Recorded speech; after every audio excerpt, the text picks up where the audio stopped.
OK. Cette session est une conférence, heu, plénière, une conférence d'honneur donnée par Jacqueline Vons de l'université de Tours. Elle sera présentée par le consul général de France à Vancouver. Je veux ici prendre une minute pour remercier, Jacqueline d'être ici et aussi lui dire que je So la today we connais have as depuis a très, très main longtemps. speaker Jacqueline Vons. I would like to thank Jacqueline. I've known her for a long C'est time, des dames, OK? and La personne qu'il, elle ou elle est, we've had a long collaboration possède on un the bac, qui ouvre les manuscrits Cité des Dames, among présidents many other qui s'appelle projects. Raison, droiture et justice. Et je les ai rencontrées, elles sont venues And avec une bourse familiale à la sortie de mon lycée, en 1975 à Paris. I met them way Et back then in Jacqueline Paris Vons when I directement. left Elle est droitière, I left elle the possède une lycée, culture and I celle recognized qui her right away. veut savoir ce que les mots veulent dire très She's exactement, celle qui likes regarde to droit dans know les the yeux meaning of words. et She qui est looks at très the honnête. body as well, and I'm very honored that she Sans be plus here today. attendre, je So passe la without parole much à further ado, Philippe here Satter. is Philippe Satter, the Consul General of Bonjour à France in tous Vancouver. et merci beaucoup de Hello, good m'accueillir. morning.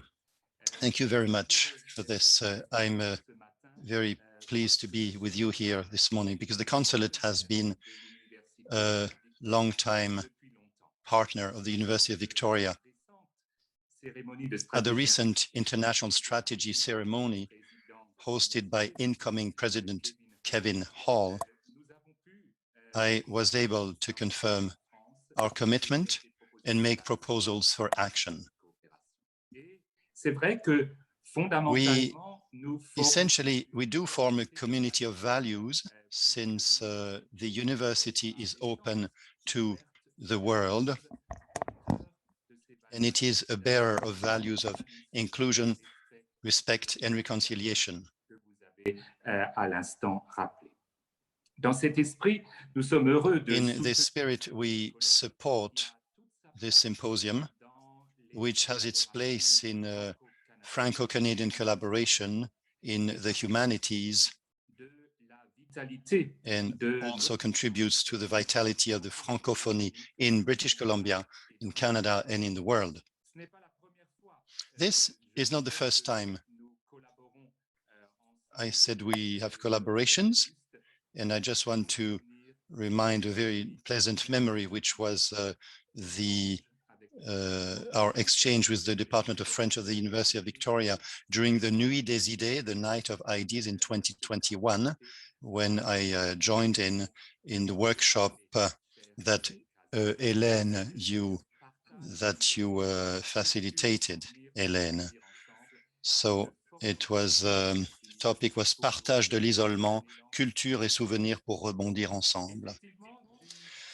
And that gave us a boost for sure. So indeed, from May 12th to June 9th, Madame Kaz and her team, whom I welcome, of course, here, will offer us a series of discussions and give us the opportunity to exchange on the representation of the female sex through the ages, from early modernity to the present time. We are convinced, as you are, that the political, cultural, societal, and community dimensions of this research are essential issues for us all and for the future of our societies. I am also delighted at the broad spectrum of this scientific symposium, which brings together specialists from all disciplines: medicine, art, politics, history, literature, and philosophy. I note with great satisfaction that among the 20 or so presenters, men and women, at the round tables from all over Canada, there are also 10 French men and French women and Europeans. It's a great panel. So it is in this spirit of exchange between Europe and which is our original continent, and Canada, this beautiful country that welcomes us and has been so good to us every day, that I'm delighted to listen to my fellow French woman, Professor Jacqueline Vons, who will give us a lecture on the representation of the female sex in medical texts of the early modern period. I would like to thank you all for your commitment and wish you a fruitful exchange. Thank you very much.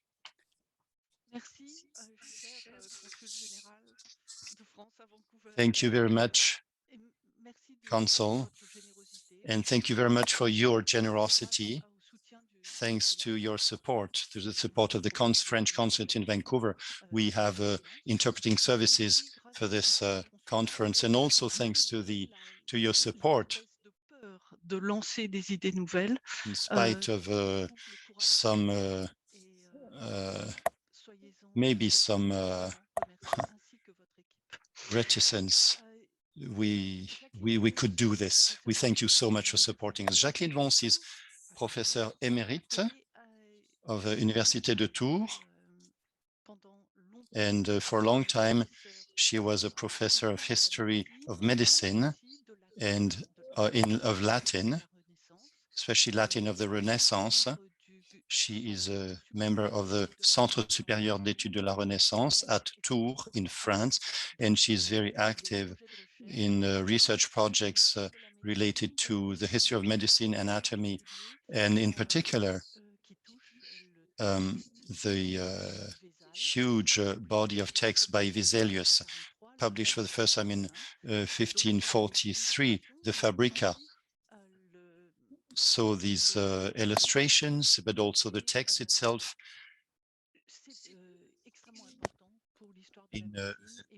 fundamental for the history of medicine and the representation of the human body. Jacqueline, the microphone is yours. Thank you very much, Mr. Consul General of France. Thank you very much for your engagement towards Canada. And I'm originally from Belgium and happen to be French, but so I will try to be up to the level. In my presentation, I'd like to thank Hélène for organizing this colloquium, Images et Imaginaire du sexe féminin. It's a vast undertaking, so ambitious that it seemed at first unfeasible. How can one bring together the most diverse disciplines that sometimes are at opposite ends of the spectrum, art and science, ancient history and contemporary creation, each having their own specific methods and language. And yet, we are here now. We are ready to delve into the descriptions and representations of the female sex, and perhaps going as far as having our own representation. The first difficulty for me consisted, when I worked on Latin text, consisted in trying to isolate an anatomical description of the female sex independent of the physiological theories of generation and the obstetrics treatises which had been produced since antiquity, and of which there was particularly profuse production around the time that we're looking at. The second difficulty relates to lexical and epistemological matters. Is naming something necessarily synonymous with a discovery? And how does one go about giving a name to something? So we have other projects with Hélène and related to her colloquium. Faced with an abundant and apparent confusion of names, as we have encountered them since the 16th century until today, both in Latin and in French, we have set up a lexical with Violaine Giacomotto Ciarra, a lexical research portal named Tota Mulier in Utero at the Montaigne Research Center of the University of Bordeaux-Montaigne. And we can talk about that in the conversation. So now, let's go back to this female sex, and first of all, to the hidden sex. Probably I was not careful enough when I mentioned in my title that I would be talking about selected early modern anatomy texts. Actually, there are many more texts in French and in Latin, both. These texts turned out to be much more numerous, yet interesting if we are to understand the flux, to use a fashionable term, the flux of knowledge through books rather than direct observation. And this regardless of what others might say. And so I cannot cover everything. I will use primarily texts from Andreas Vesalius, the De Humani Corporis Fabrica, published in Basel by Oporinus in 1543, and his Epitome, or summary, published in 1543 as well, and less importantly, the Anatopicarum Gabrielis Fallopi Observatorium Examen, published in Venice in 1564.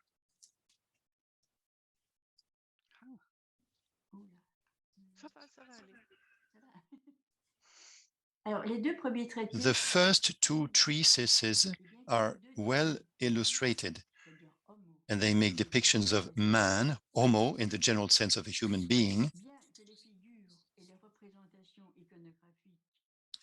human representations being more often male than female. Still, the epitome features two nudes, two beautiful nudes opposite each other, two handsome surface anatomies, with a lexicon for the external parts of the body and corresponding sexed anatomical plates.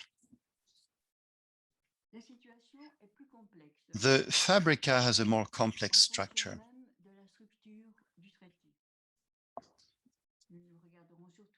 So we'll look primarily at Book 5, which focuses on the dissection and description of the organs of digestion and the sexed organs of generation.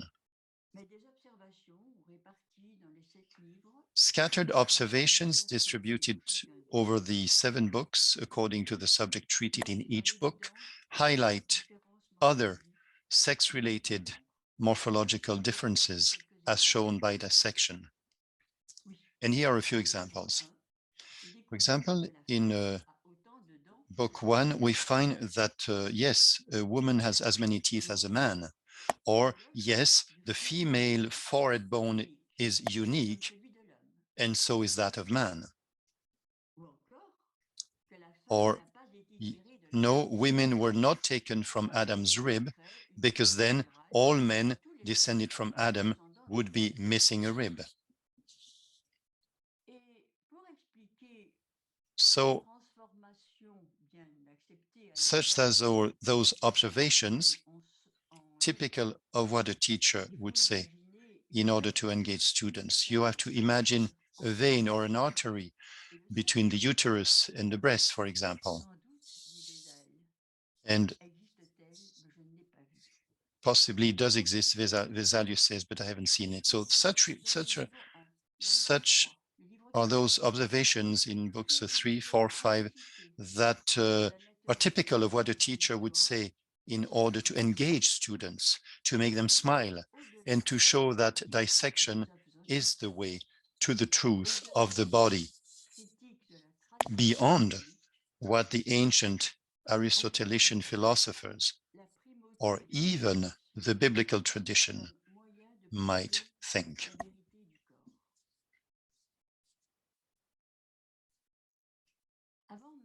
But even before beginning to perform a dissection of the abdomen, the first part of the body to be opened and explored, for the simple reason that it is difficult to preserve viscera,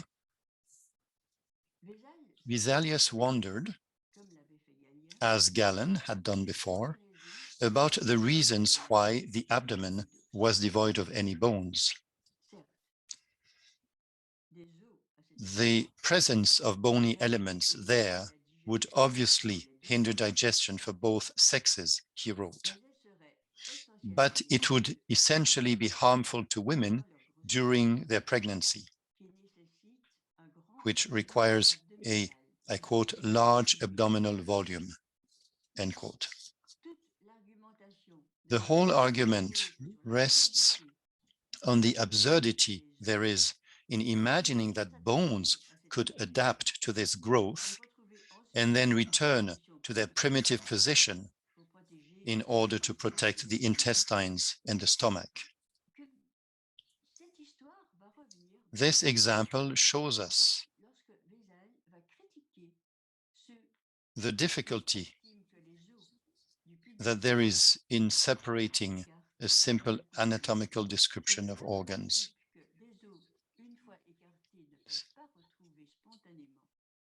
Bones, when they have been separated, cannot spontaneously go back to their previous shape.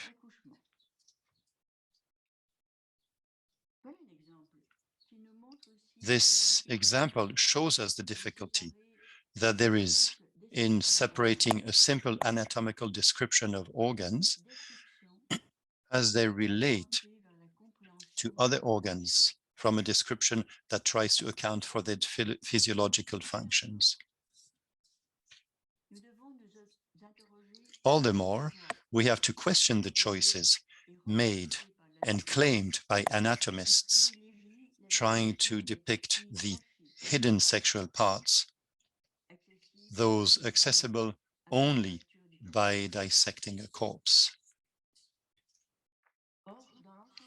However, in all cases, for a post-mortem examination, the female body was seen as represented lying on its back. The anatomist was, as a manner of speaking, at the bedside of the uterus or at the front. He has a close view from above with a line of sight from the top to the bottom of the body. This position is reversed compared to the modern gynecological examination, which proceeds from the outside in.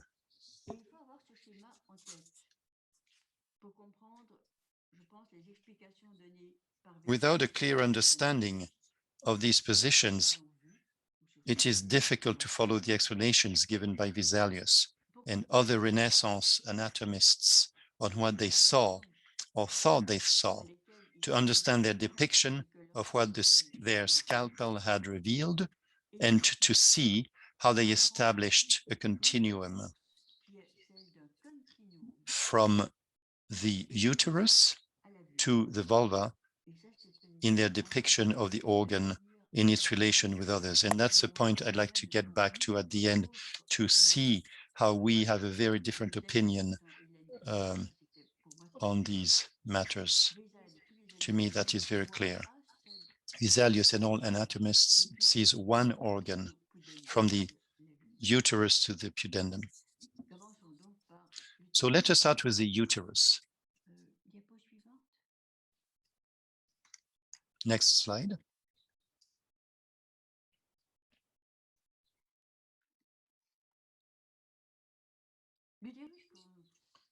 The uterus constitutes the main hidden sexual part.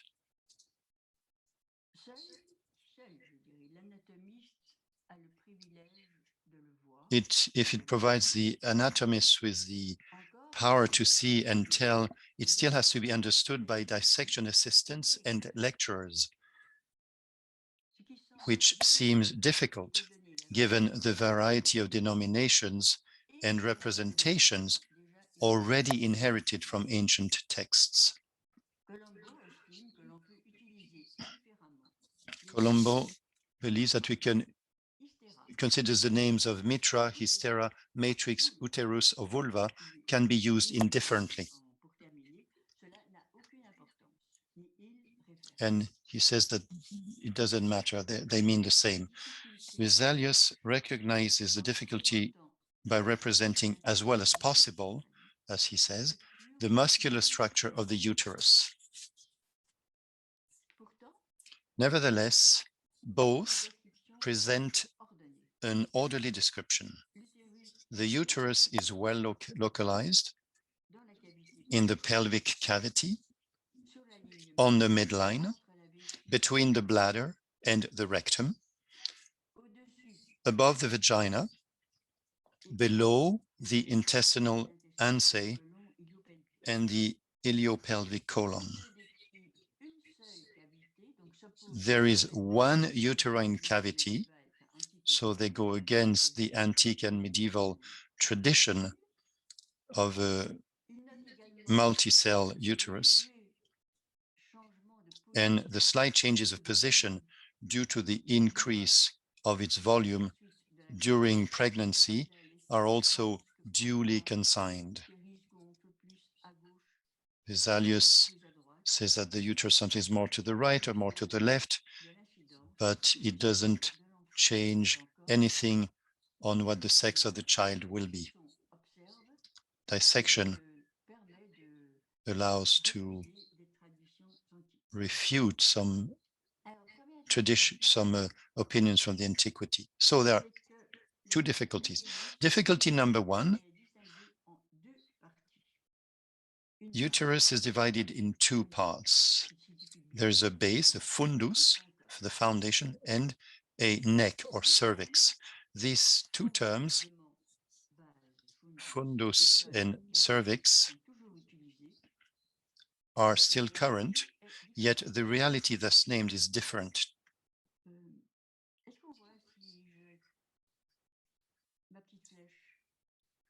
Can you see the arrow that I'm using on the screen? Non, on ne voit pas ta petite flèche, mais alors, moi, je peux montrer le We cannot see it, but I can show on my screen. So this is the fundus and this is the neck. So today is the top part, yes. So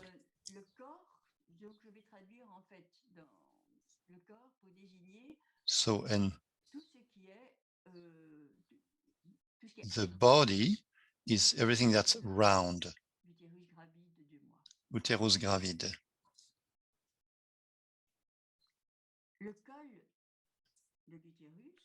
So the neck, the uterine neck, the uteri cervix, to us is the vagina.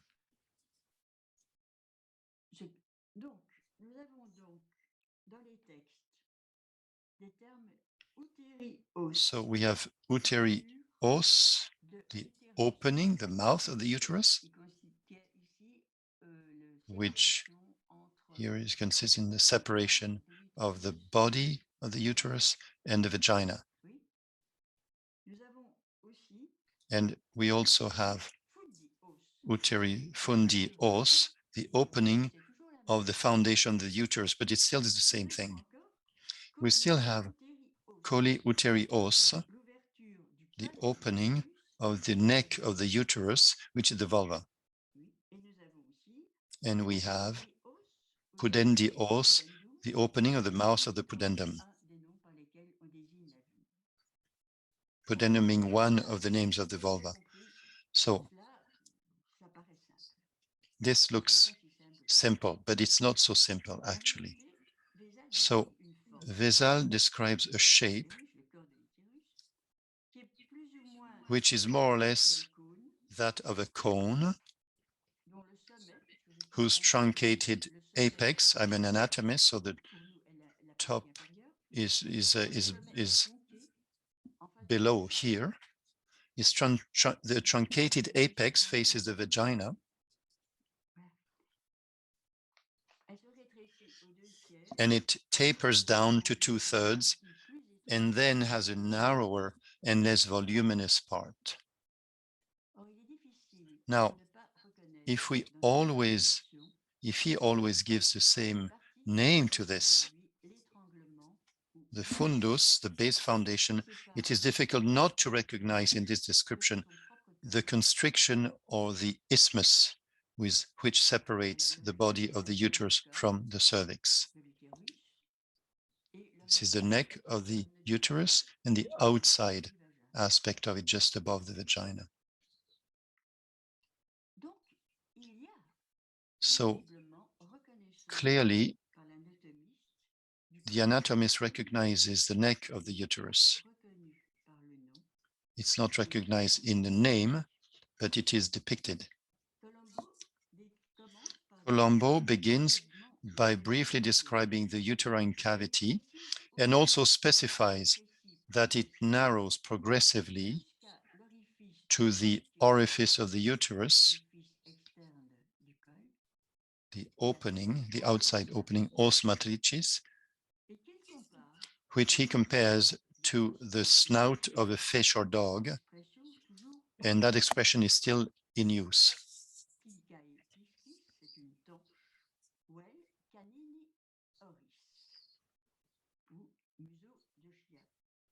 Snout.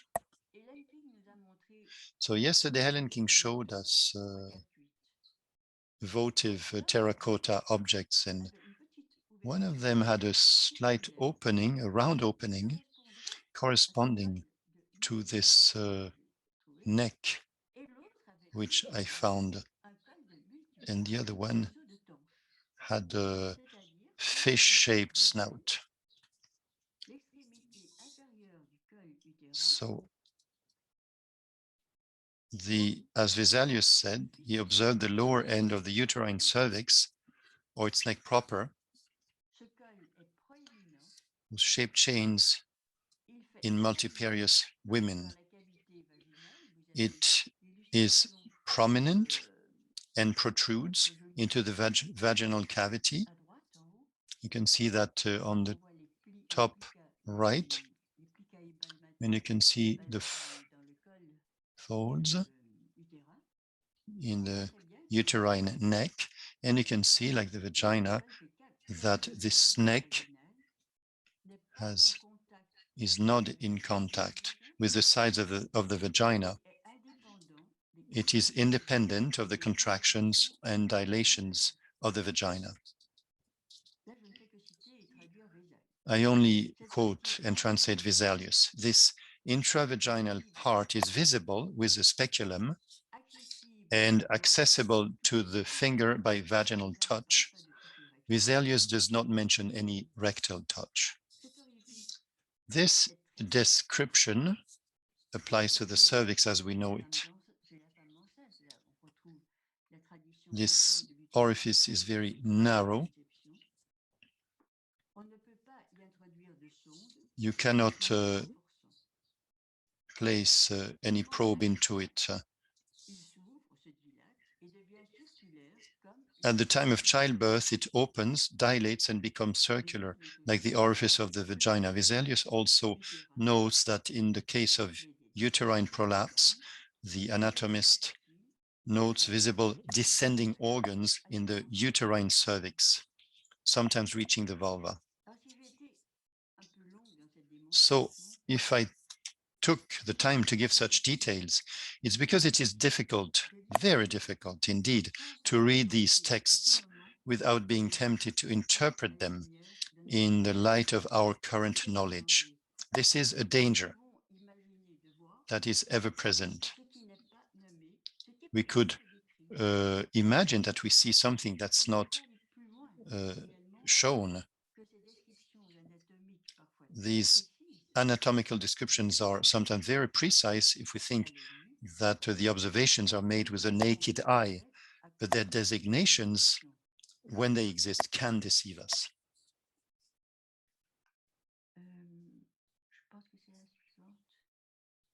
Now we move to the next slide.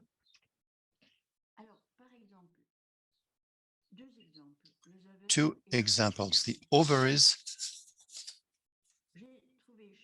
and the uterine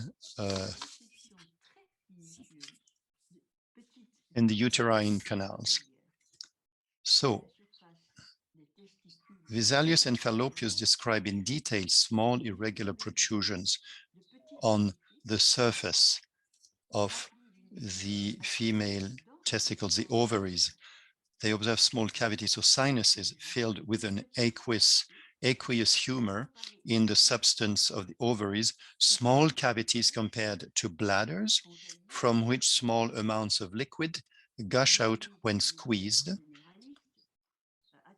but they do not question the nature of these small sacs or their function. And probably those were ovaries from a cow. You can see that with the naked eye, those descriptions.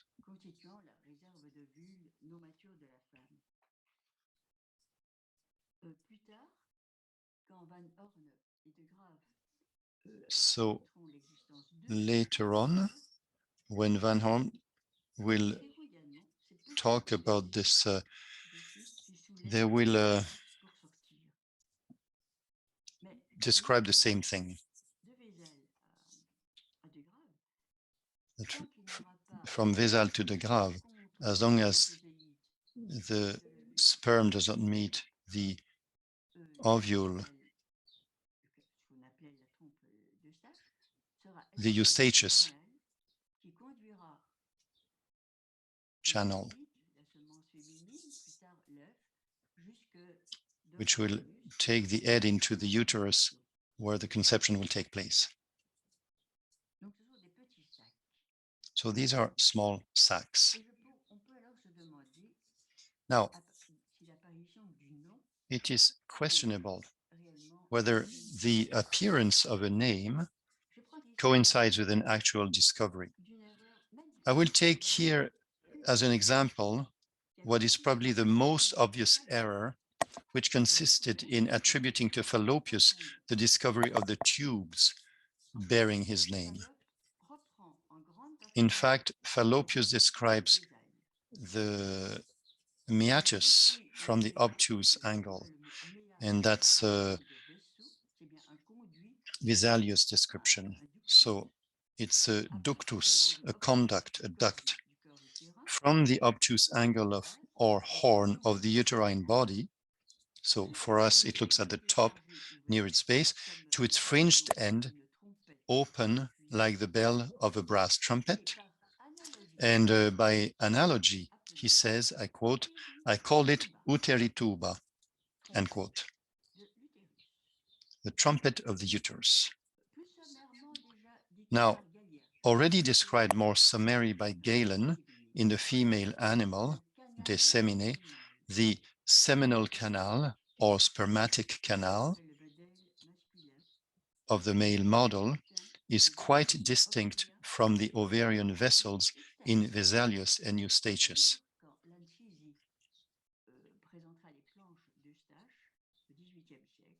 When Lancisi presents these drawings, he says that Eustachius had seen those canals before Fallopius.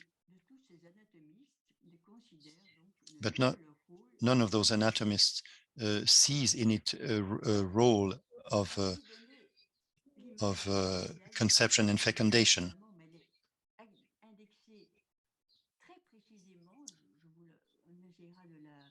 So there is a picture that I will try to post online later after this, but Ambroise Poiret had taken the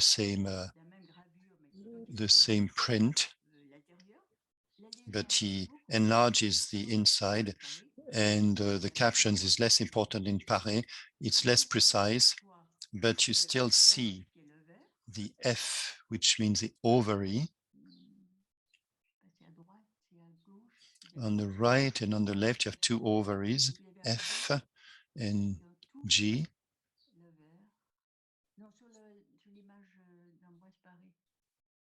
That's on the picture of Ambroise Paré.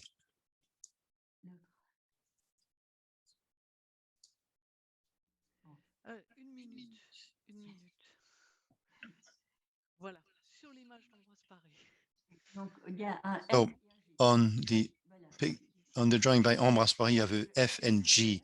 F is the ovary, and E is the vessels, and G is supposed to be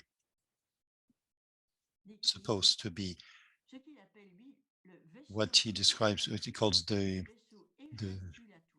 ejaculatory canal, but it's the uterine neck, which could also be called Eustachius channel.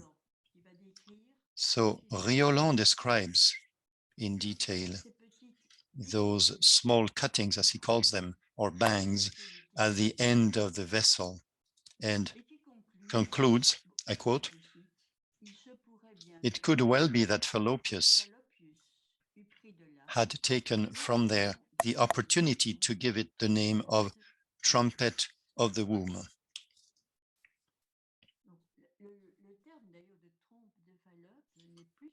So fallopian tube actually is not used anymore. You find uterine channels or other names. So let me go back to the other extremity of the uterine body. If we can go back to the previous slide, the previous one again. So we can wonder why one did not distinguish the uterus from the vagina.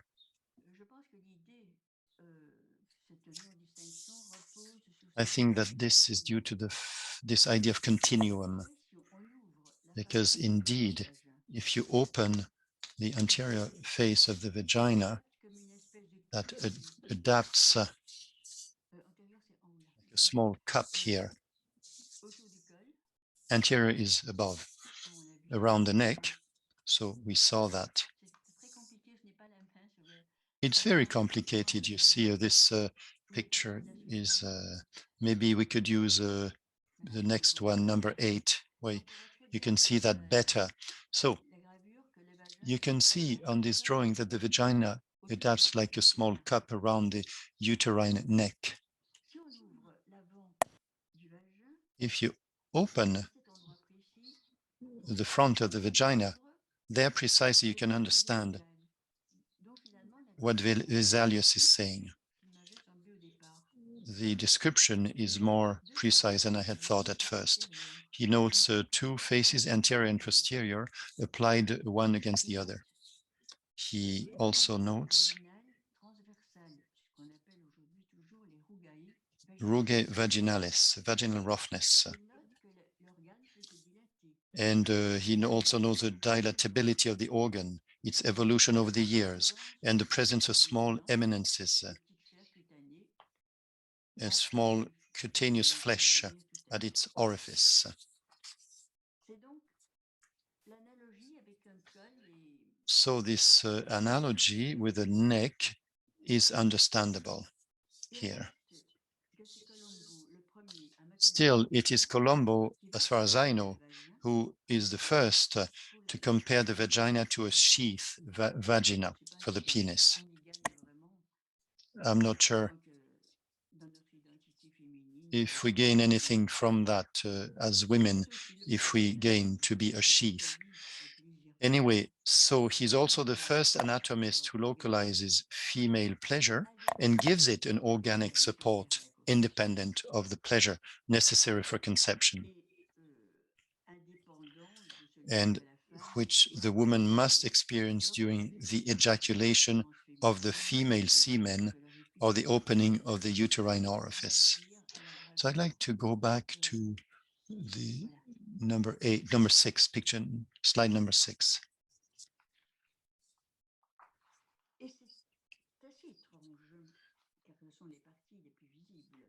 So those are the most visible parts. And as Vesalius says, maybe because of that, those parts of the vulva, of the visible sex, do not need to be depicted because everybody can see them without any dissection. So this is what he wrote and epitomizes pronouncements as can be made by an anatomist with privilege. This is confirmed by a certain number of findings resulting from palpation or in vivo observations, which do not require any opening. So this is how Colombo claims to have discovered the clitoris, which he very nicely called Dulcedo Veneris. sweet love or love sweetness. He considers it to be the seat of female pleasure necessary during the act of love, and he goes so far as to give instructions for use, de vivo. It has to be stroked in several manners. And we can talk about that in the next few days. There are many names for it. It's not always separated from other parts of the vulva, and it seems that there is a confusion up and until the 17th century. Now, there's another description,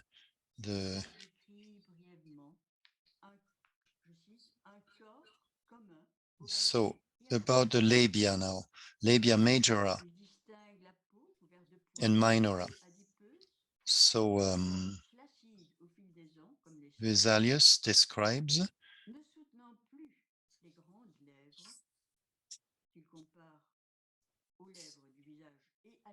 makes a description of it.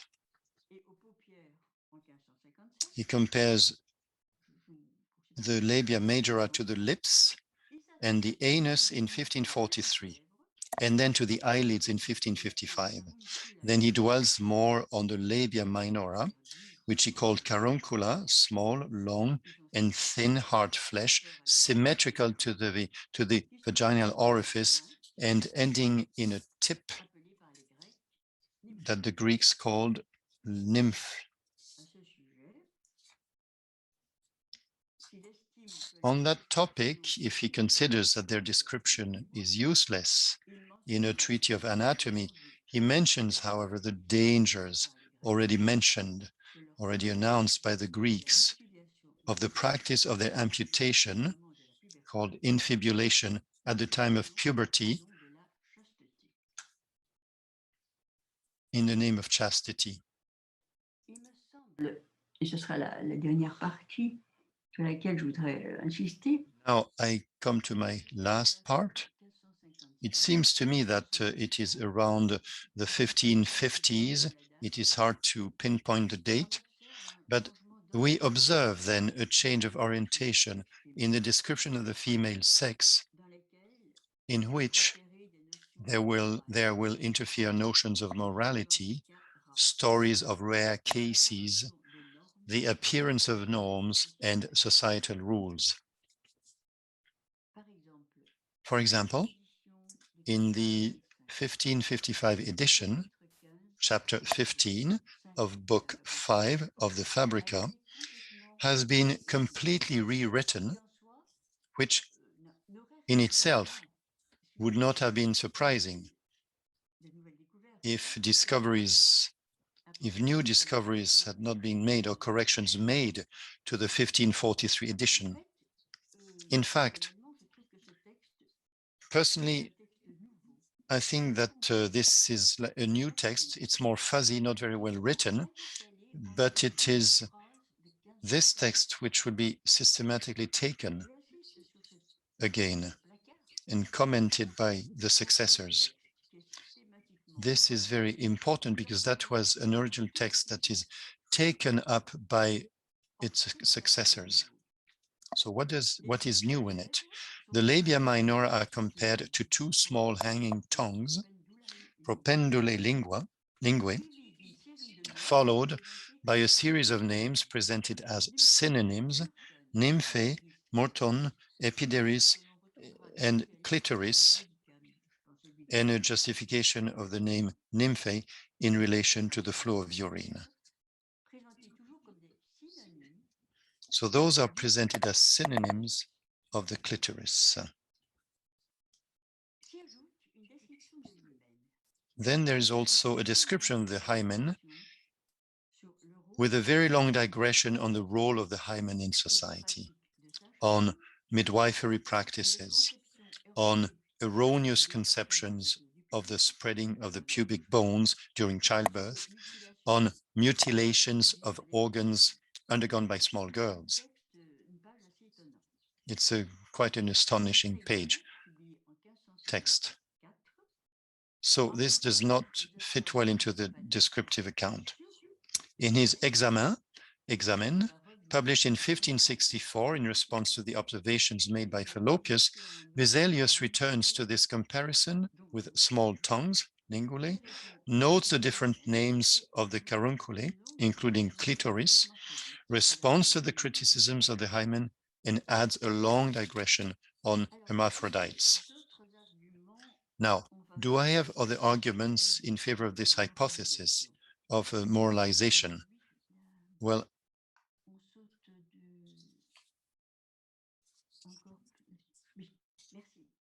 so let's move on with the slides. So in 1565, when French physician Jacques Grévin published the Anatomes Totius Aerein Sculpta Delineatio, inspired by the epitome of Vesalius, he modified the meaning of the two nudes represented in 1543 by Vesalius, and he adds some accessories to it. An apple representing Adam and a snake from the skull lying on the ground. Only Adam and Eve could be naked and innocent. The woman to the right was turned into an Eve. And this to me is extremely strong and meaningful. Eve and Adam as well could be naked when they were innocent. But the female nude, the naked body of a woman, anatomically starts to be hidden again, to be covered again.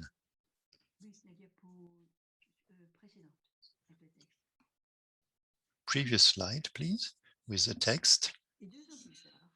So 2 years later, Laurent Joubert publishes the seconde partie des erreurs populaires et propos vulgaires, preceded by a very long épître répulsive des envieux et venimeux propos contre l'auteur des erreurs populaires. This épître by Barthélemy Cabrol, a graduate of Montpellier, surgeon of the king. Neither he nor Joubert can understand, he says, the names used by the midwives to designate all the parts, the pieces of the female sex. But they can show 16 or 17 of them during public anatomy sessions, whose names he recites in the order in which they appear, from the barred bone, the pubis, the middle lady, the hymen, and the mouth of the Amari, which is like the uterus.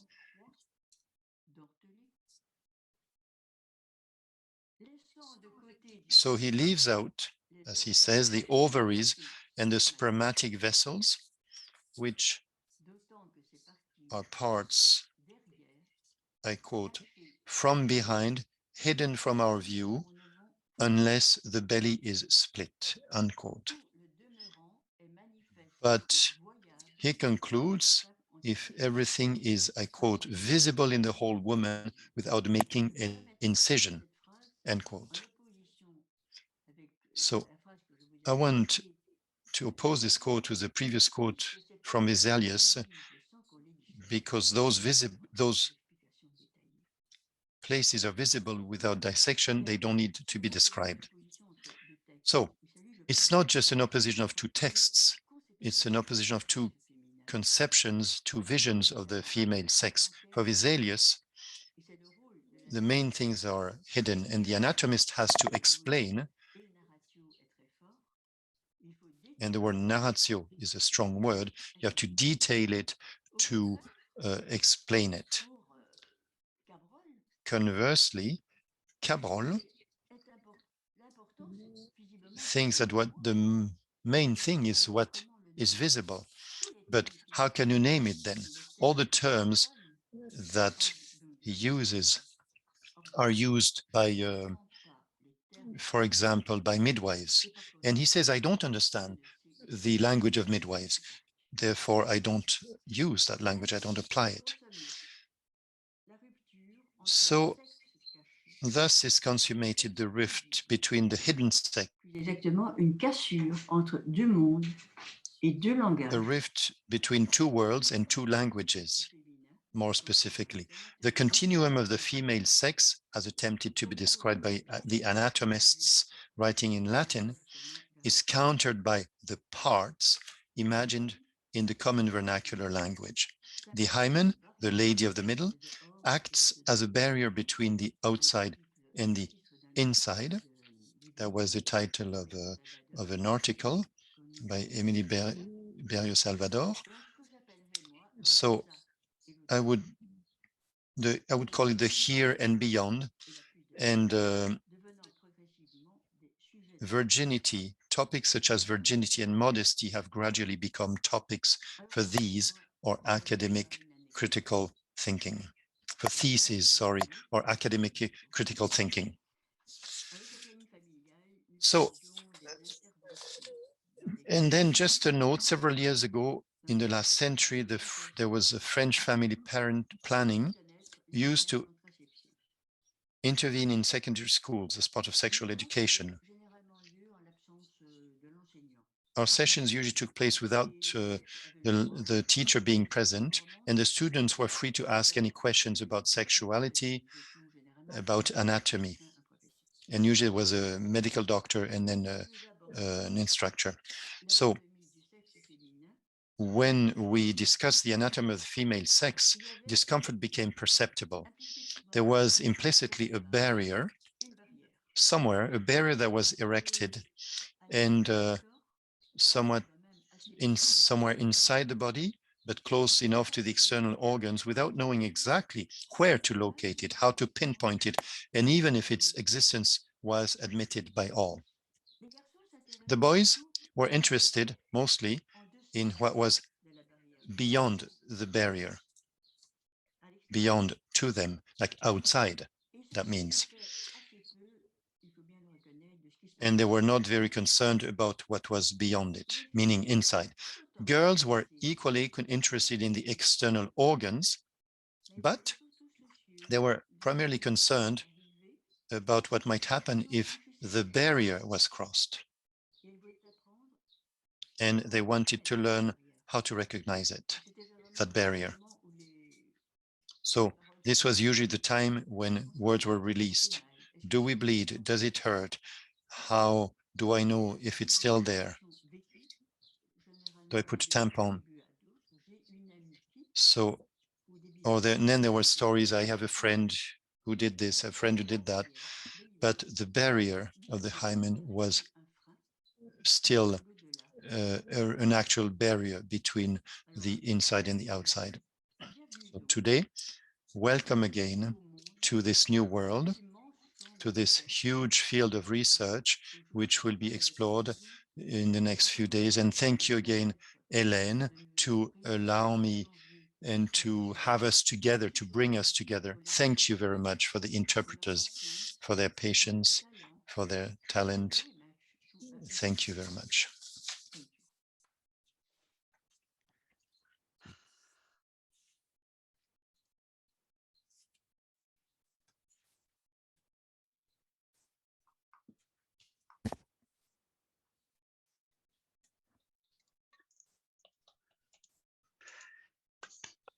Merci Jacqueline, merci de cette intervention qui est aussi rigoureuse que l'on peut. Thank you, Jacqueline, for your presentation, which is so exact and so precise, and also which also tells a lot in a very reserved way, actually. Indeed, it is very easy to go over quickly on details that we don't understand. I must say that when I read the Vesalius text of 1543 without Jacqueline, I would have been completely lost. I was lost because he describes above, beyond, inside, outside. So this text is trying to convey the complexity of things. And Vesalius says that he did not observe enough female bodies. So your conference has shown the way of how to understand Vesalius, and also his positioning in Europe that was ablaze, if I can say, with regard to the female body. And it was like a Pandora's box that had been opened, meaning that this was knowledge that questioned the question of the identity of male and female sexes. So I encourage everybody to open your microphones, to turn on your camera, and to participate. As you can see, there is a globe, and you can still listen in English. The interpretation is still ongoing, and you will have it into English and into French. So do not hesitate to connect and to ask any questions. Hélène, s'il te plaît. C'est Michel Clément. Est-ce que tu peux remettre nos caméras quand tu Here is Michel Clément. Can you allow our cameras to be turned on again? I will do it, yes, I will do it, but one by one. Moi, pareillement, Hélène. Non, mais oui, Same here, Hélène. à chaque fois, je vous dis, faites-le. Il faut que je le fasse un par un, ça va prendre du temps. Merci. Mais je suis sûre qu'il y aura des questions pendant que je fais toutes ces manipulations. Ah oui, il y en a plein. Alors, qui veut commencer? Moi, j'aurais une question. So who would like to start? I have a question. Bonjour Sarah. Hello, Bonjour. Sarah. Hello, Hélène. Je commence par remercier Jacqueline Ponce. First, I would like to thank Jacqueline Vons. It's an immense pleasure to hear you after reading so much from you and about you. And I was very moved by your presentation. Your presentation really focuses on something else, which you find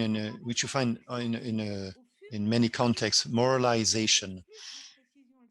The more precisely you depict the female sex, the more you are confronted with the morality, and if I understand correctly, you focus on the hymen.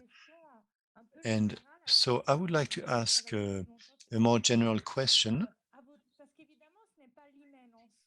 Of course, it's not the hymen itself which is moral, or representing it which is moral or not. So what is your opinion of the relationship between science and morality? It's like the chicken and the egg. What should come first?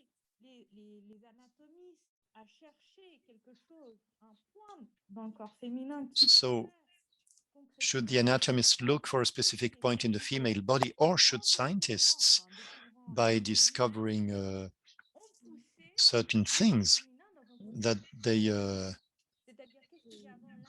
pushed the female body into a more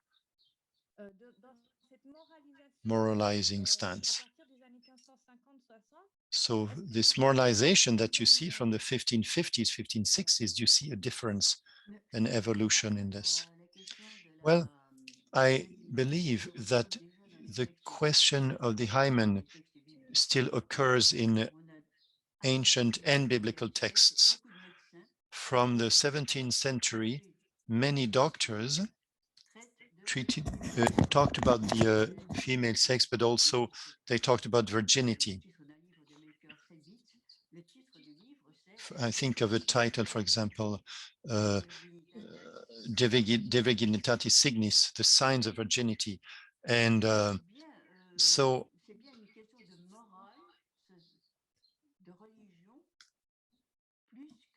It's a matter of morality and religion more than anatomy.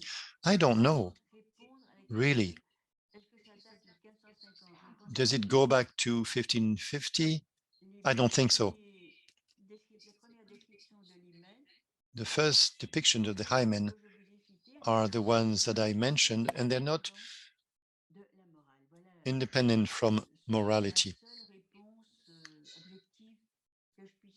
That's the only objective answer I can give.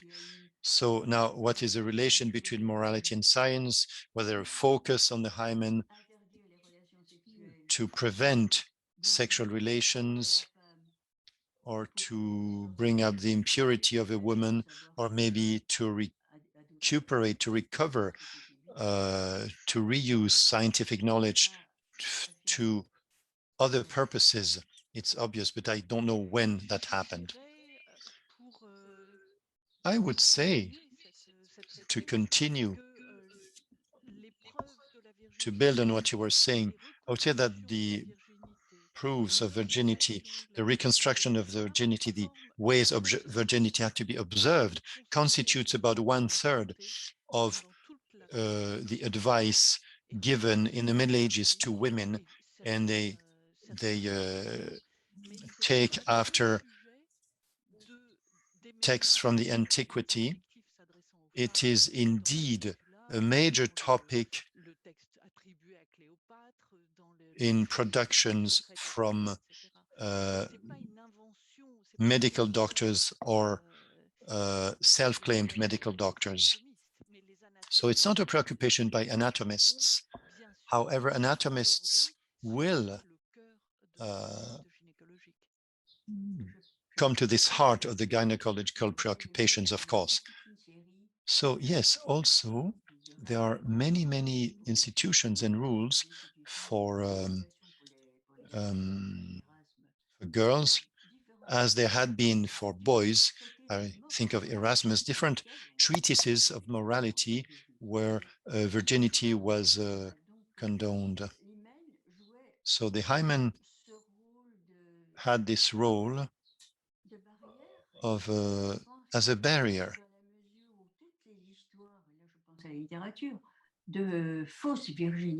So all those stories that you see in the literature of blood and false virginity, or the blood that you needed to keep for for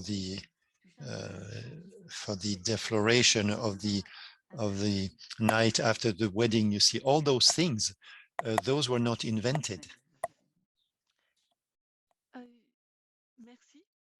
Thank you. Now, Anna Giulia Gramenzi will speak tomorrow, and she's here online with us. Anna Giulia, the mic is yours. Hello, good morning, good evening, where I am in Italy. Thank you very much, Professor. Very interesting. And I apologize for the quality of my French. So I read that Vesalius made a mistake on the blood vessels of the right side versus the left side of the uterus and of the ovaries. However, I don't think so. I think he was right to justify that the right portion was the right part, and the blood and the water have been cleaned by the kidneys. And again, I apologize for my French, but I think that Vesal was not aware of blood circulation. Vesalius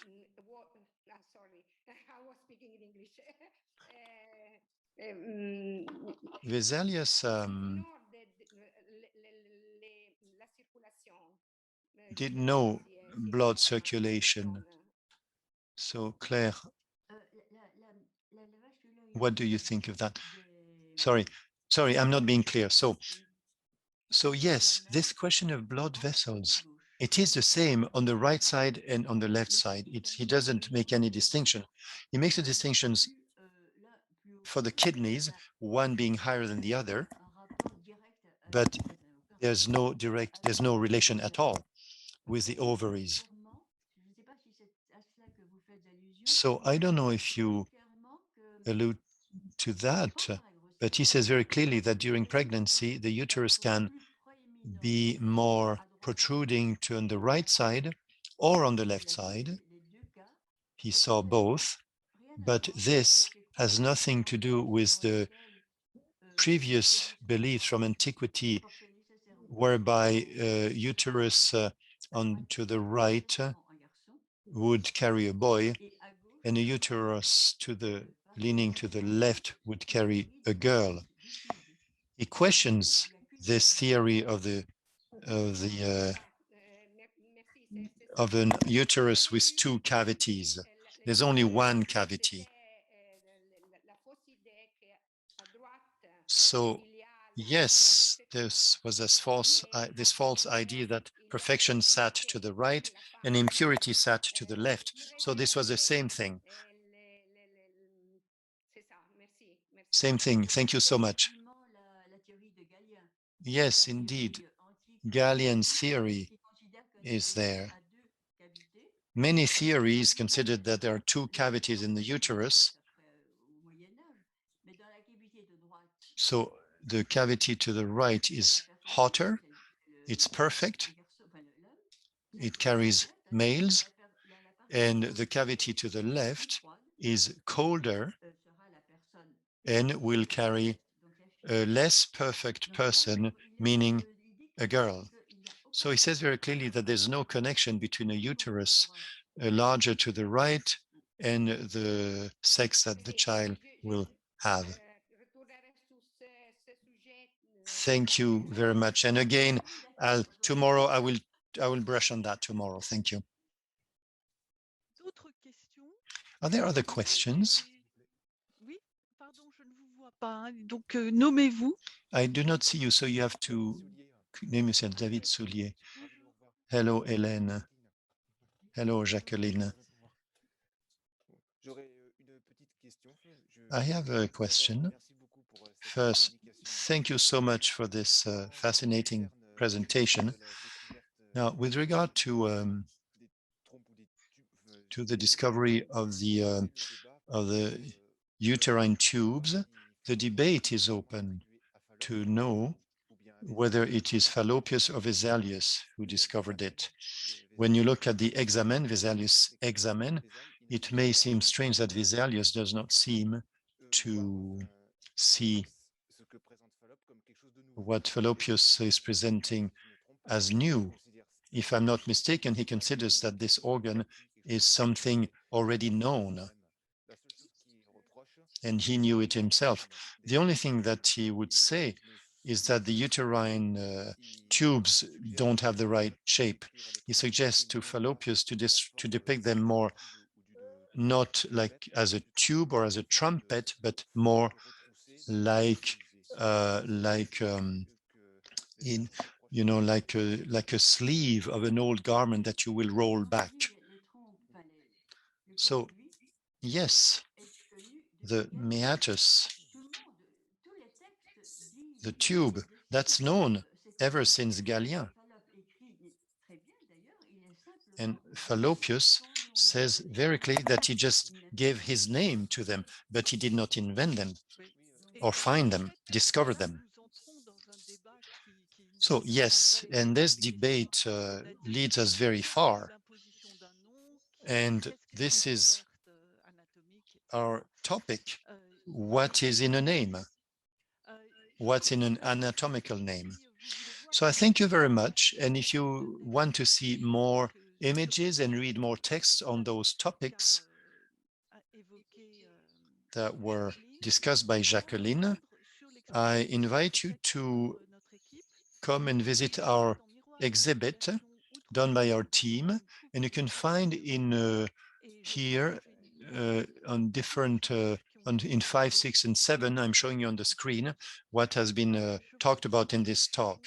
I see that Pascal Chiron and Tatiana Clavé raised their hands.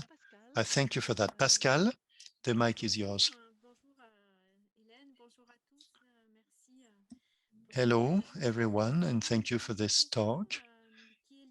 My question relates to poems that I read for the colloquium. These are anatomical pieces from 1543, so about the same time, and they don't seem to differentiate between the openings of the vagina and the urinary opening. So I wonder if those were distinguished in those days. And that's my question. So it's a very good question. Half of chapter 15, indeed, for Vesalius, is trying to distinguish them. It's true that anatomically speaking, they're not very well situated. No anatomist knows how to place the bladder correctly. And I remember not long ago, actually long ago, but with a family planning familial that I was involved with, how can you be sure that you won't hit the wrong opening? And same for the boys. How am I sure not that I won't want to pee at the important moment? So people did not know, and so it's not drawn properly. So an entire section of the chapter tries to depict where the bladder is in relation to the back of the uterus. It tries to measure the distances, the vessels. Indeed, that is a very good question, because we realize that they didn't know much at all at that time. Thank you. It's yes, it's in the popular representations of the female sex, this still is not very clear for a lot of people. And I would say that it's an imaginary question, meaning that how can you distinguish what is being excreted from orifices? Tatiana now. Tatiana Clavier, you are at La Rochelle in France. Yes, bonjour. Hello, good morning, good evening. Thank you for this beautiful conference. My question is about those tongues, the small tongues compared to those lips compared to two tongues.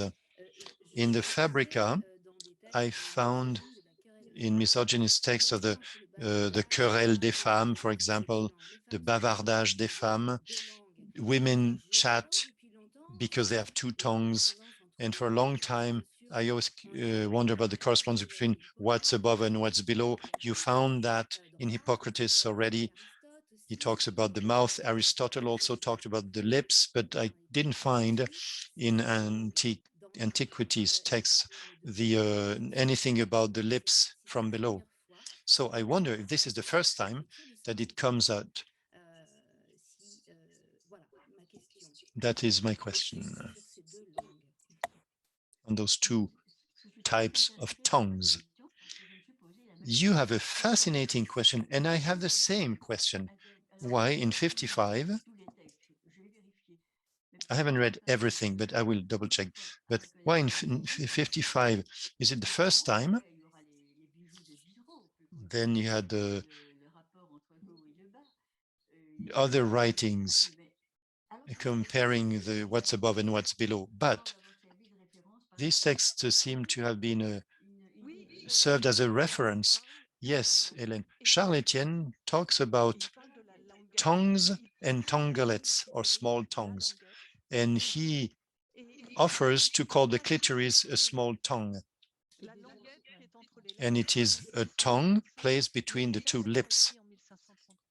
So it's probably written in 15 39. And I think this comes from Bergario da Carpi, but I still don't know what he talks about when he mentions a small tongue. So this would be 1521. Déjà avant le 15e. So even before in 15th century. Donc vraiment, et dans les textes pour les dames, dans So les secrets des dames, on in parle the Secret des Dames, de ses langues, they talk about the lower et mouth de ses cheveux aussi. and C'est also une the gorgone, hein, avec une tongue bouche. and the hair. So it's like a gorgona. Alors peut-être pas en Gorgon. médecine, mais en tout cas dans le langage plus trivial, plus familier. So maybe not medically speaking, but more in more everyday matter. You have that at the end of the Middle Ages. Bruno Roy had published Enigma, and Tatiana mentioned them. Why do women have two tongues, one on top, one below? That's because they talk. It's an enigma, and so this is in dictionaries. It figures in dictionaries at least already in the 15th century. And then how did it go into the medical domain? I don't know. Yes. In the Lamentations by Matthäus, there is mention of that, but I think we'll have more opportunity to talk about this. Thank you. Thank you for your questions and thanks for being here. Are there more questions? Yes. Michel Clément, who is in Lyon, in France. So moralization, back to that topic, 1550s, 1560s. So Grévin is a great example. So Grévin, is it not because he was a Calvinist that he reacts like that with the apple and the snake? He's a medical doctor, but a Calvinist primarily. And maybe there's a correspondence between this moralization and the discovery of the clitoris. Both match. Female pleasure has maybe become something discovered and suspicious. Yes, it's suspicious if it's not related to conception. Colombo is 1559. He's an Italian, so it's a different view on things. But so you have to do everything to provide pleasure to the woman during lovemaking, so you will be sure that she will conceive. And so he explains very clearly that you need to use the penis or the little finger on the clitoris. So I haven't seen in Colombo any condemnation of female pleasure in this context.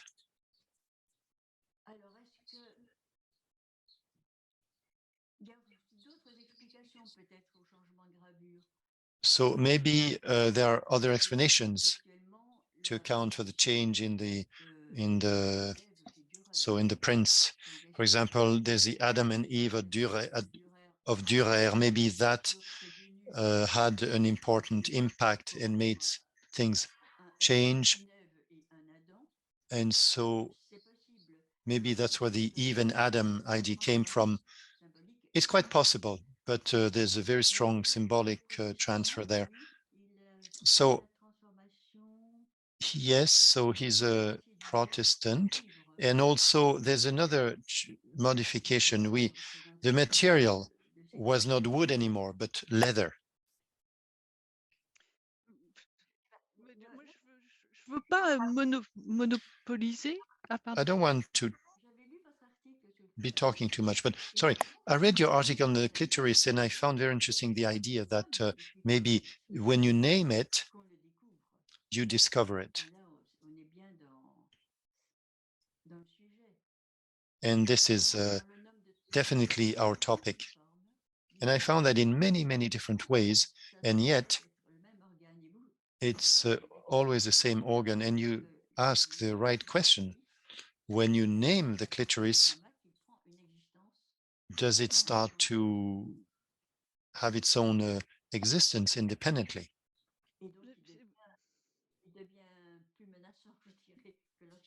then would it maybe become more threatening?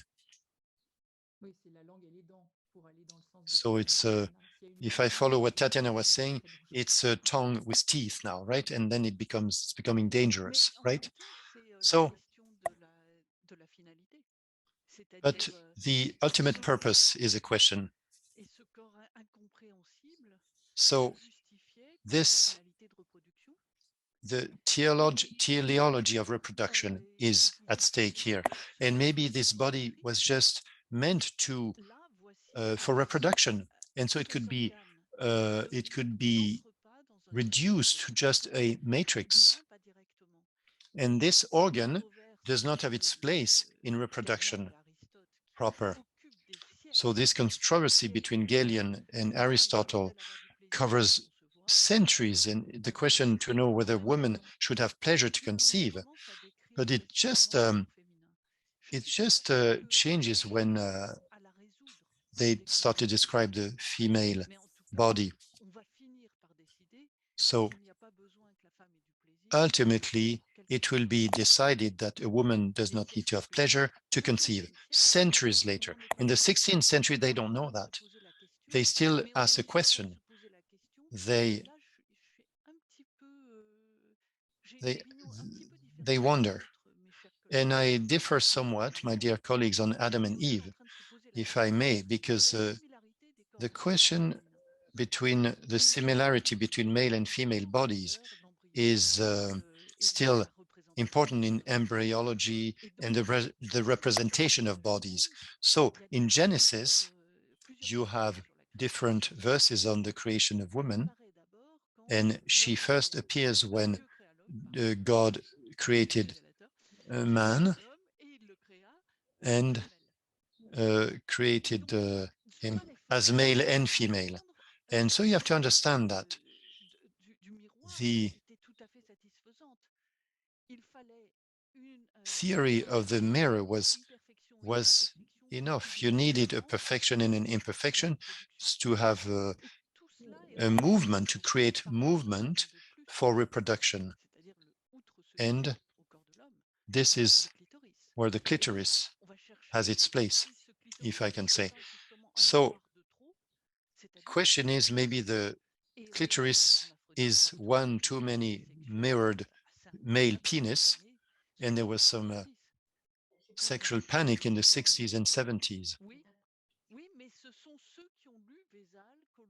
But those people had read Etienne, Vézal, Colombo, are very proud to describe this organ as mysterious and as outside of the uterus proper.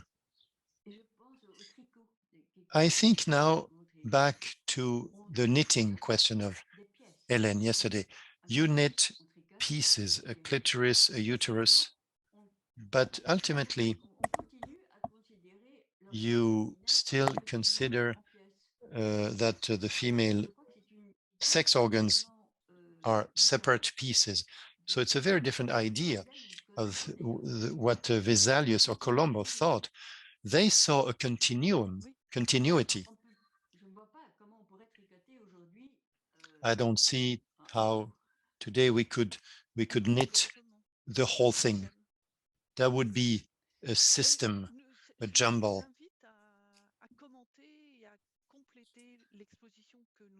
So please do post comments and participate in the exhibit that we have. I thank you very much again, all. I thank immensely Jacqueline Vons for this wonderful talk. And I thank Emmanuel Eric, who is her English voice, and Ginette, who handled Zoom for us today wonderfully. So we will all meet tomorrow. For Anna Giulia Gramenzi's tomorrow. She will talk to us from Bologna in Italy, which is a very important place for anatomy, as you know. She's a doctor, medical doctor, and a professor, and she teaches internal medicine. We will all see you tomorrow for the third and last on conference on justice, reason and rightfulness.